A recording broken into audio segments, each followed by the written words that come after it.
Mais de um advogado no tribunal do júri.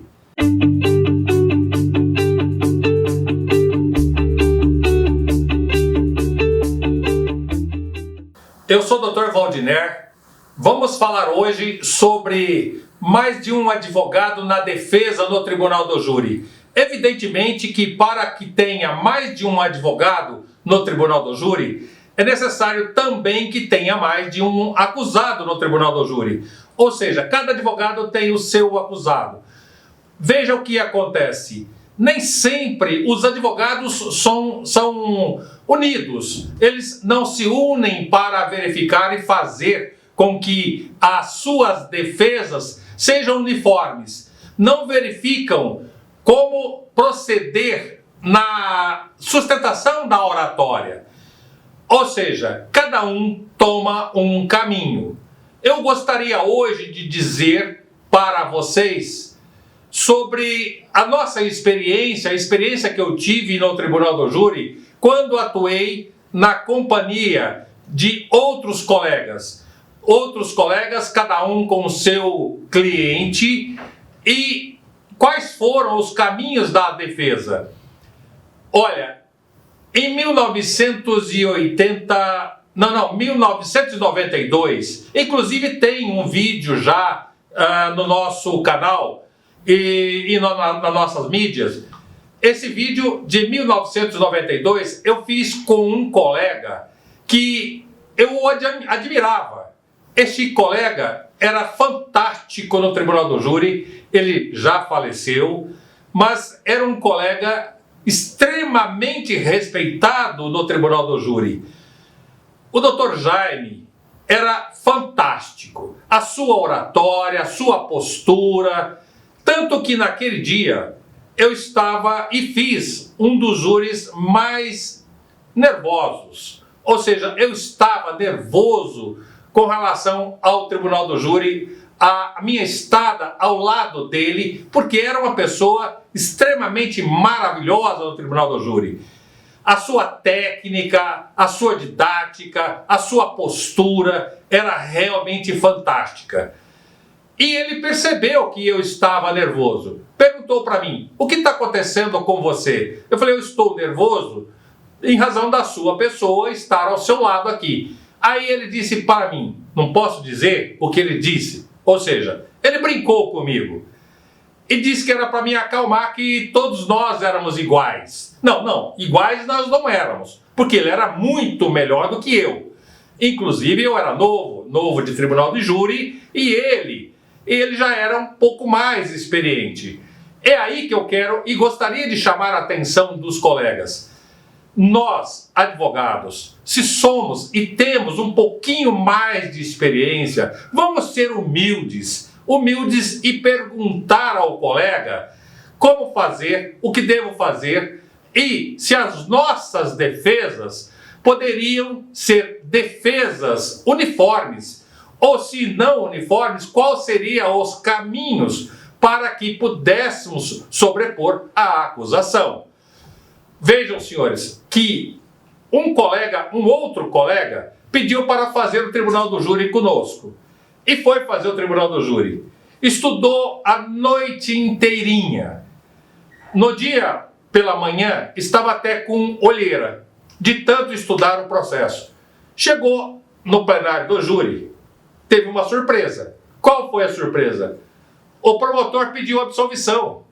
E ele disse para mim, eu não sei o que fazer mais. Eu não estava preparado para isso. Eu não vim preparado para isso. E se eu falar alguma coisa, como eu não tenho experiência, eu posso até condenar. Ajudar aí, ou seja, inverter a situação e condenar o cliente. Então, assuma você e faça a defesa. Eu falei, mas eu não li o processo, você que leu o processo. Falei, não, eu não tenho condições de fazer. Aí nós assumimos a defesa, fizemos e foi absolvido conforme o Ministério Público tinha pedido. Numa outra situação, um outro colega, também fazendo júri conosco, o que aconteceu? Ele estava fazendo a sua sustentação oral e o Ministério Público, ou seja, o promotor, estava pressionando. Começou a pressioná-lo. E pressionando, e ele começou a parar de falar. Parou de falar. E o promotor cresceu.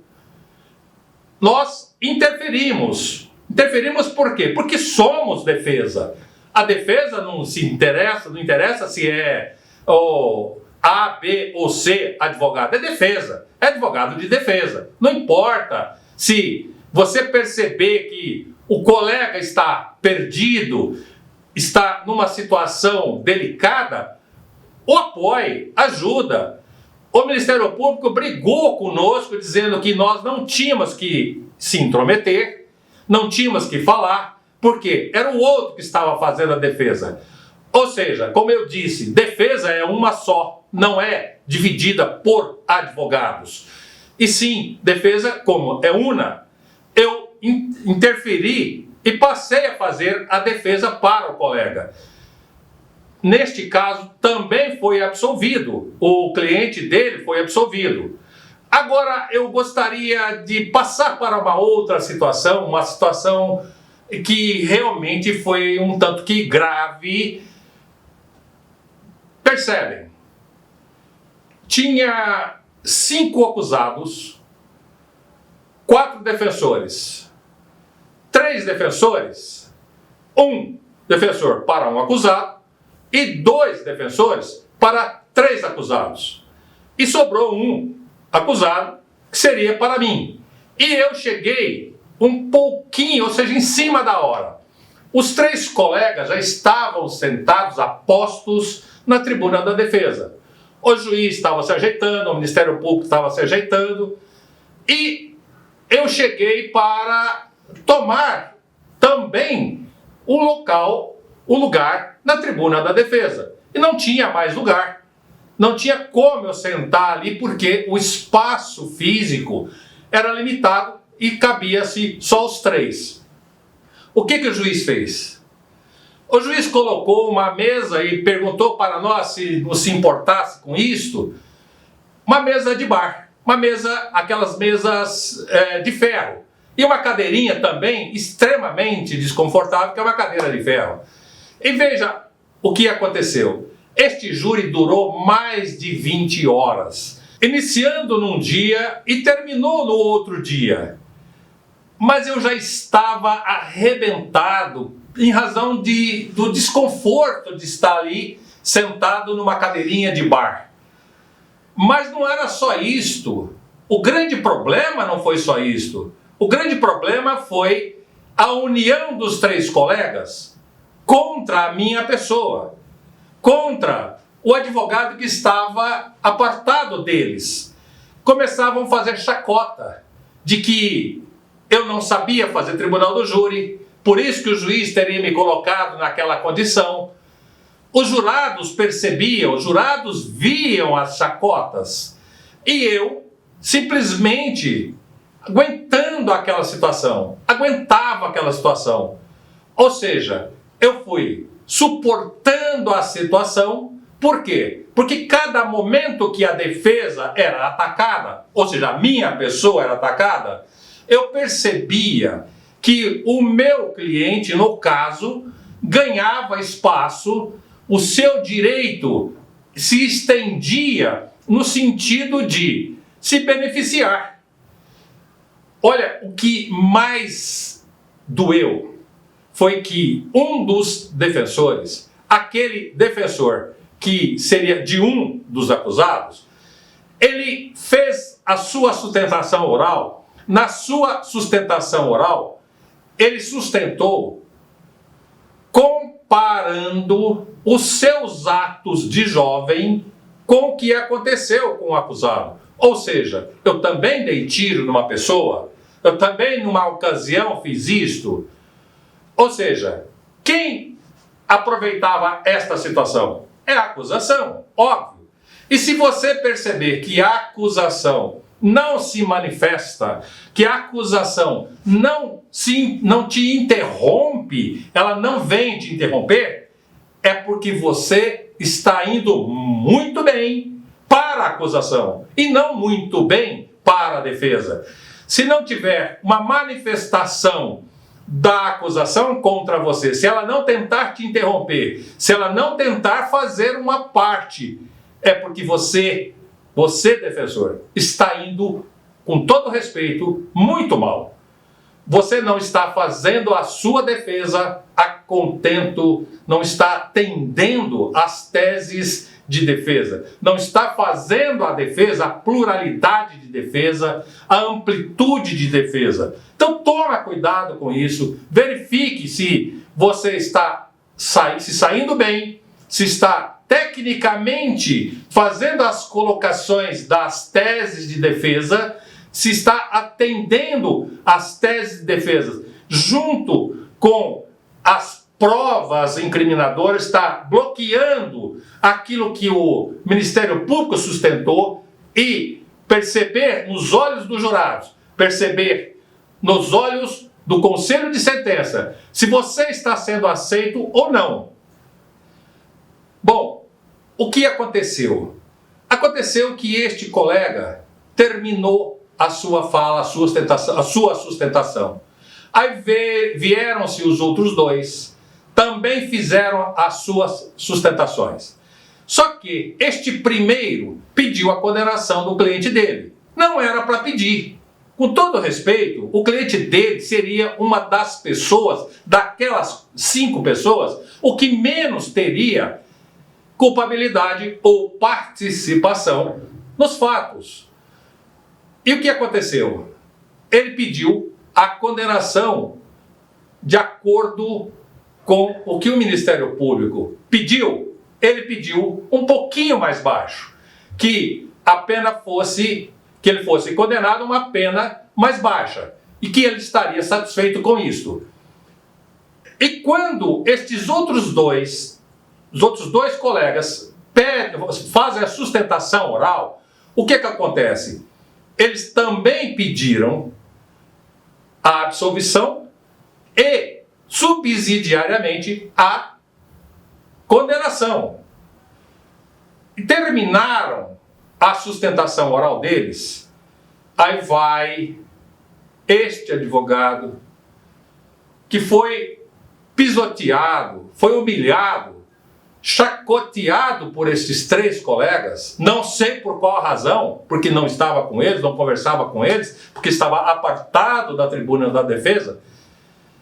E um deles, para acabar, disse assim para mim: está pronto, doutor, vá dar o seu showzinho.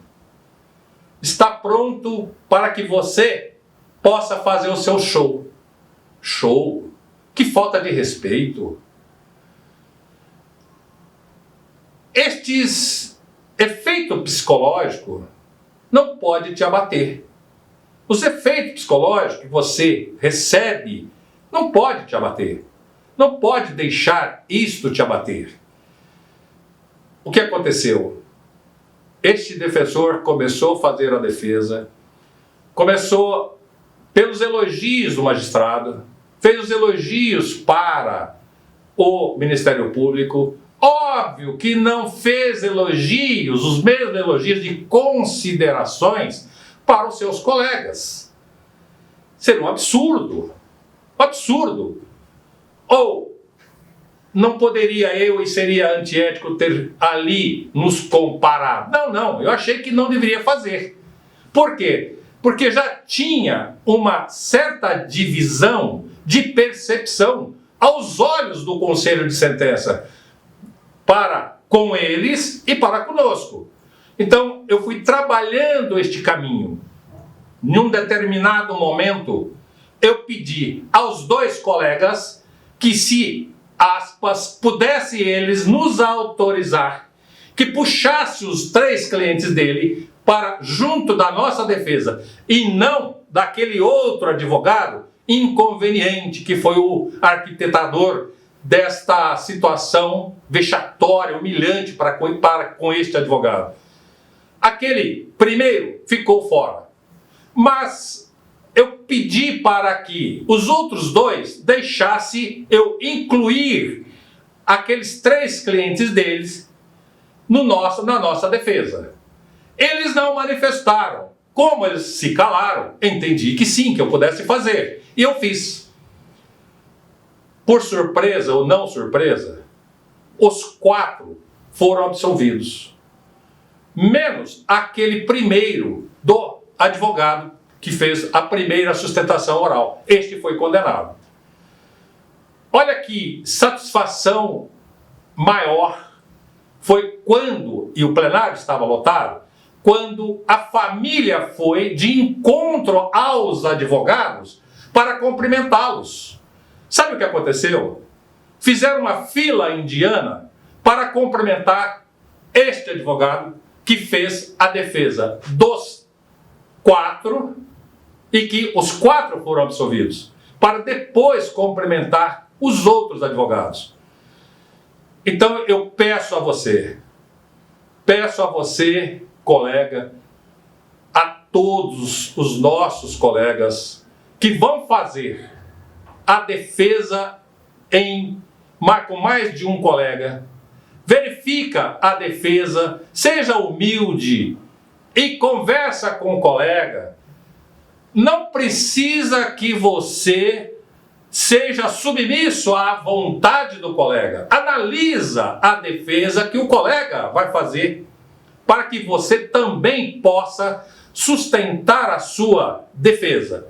Naquele caso, do primeiro caso que eu disse a vocês, do Dr. Jaime, ele disse assim para mim: se você achar interessante, eu faço primeiro a sustentação oral, e se você achar interessante, vá no vácuo, nos acompanha. Sinceridade, com toda humildade, foi isso que eu fiz. E os 2 foram absolvidos. Eu gostaria de passar esta mensagem a todos os nossos colegas, neste sentido, para que o Ministério Público, para que o promotor não aproveite da situação e o acusado seja condenado. E volto a repetir, eu não tive sossego. Daí, quando da sustentação oral, não foi mais pelos 3 colegas, e sim pelo promotor, que não me dava sossego, porque nos parteava a todos os instantes. Por que parteava? Porque minava a acusação que ele teria feito até então. Posso repetir a você: não dê a oportunidade para que a acusação sobreponha, e muito menos não entra em efeito psicológico em que o colega às vezes não tem a experiência o suficiente e acaba se perdendo, como foi este caso, que este advogado, o que mais nos humilhou foi o que perdeu a causa. O seu cliente perdeu a causa, o seu cliente foi condenado.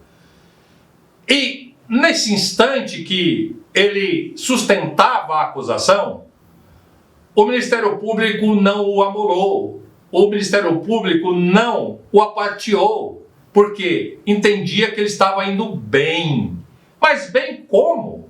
Porque estava agradando a acusação? O que não pode agradar a acusação? O que temos que fazer é contrariar, sustentar a defesa, sustentar as teses de defesa, fazer com que a sua defesa seja ampla e plena, conquistando todos os espaços das provas processuais e também todas as circunstâncias extraprocessuais que possam ser colocadas em benefício do direito do seu cliente. E observe sempre, nos olhos dos jurados, que eles irão estando aceitando a sua tese ou não estaria aí aceitando a sua tese. Se não estiver aceitando a sua tese, modifique de caminho, sai deste caminho e passa para outro caminho. E se você sentir que já perdeu o júri, para, respira se não tiver condições de continuar, porque senão você, insistindo e cansando os jurados, você vai perder o júri.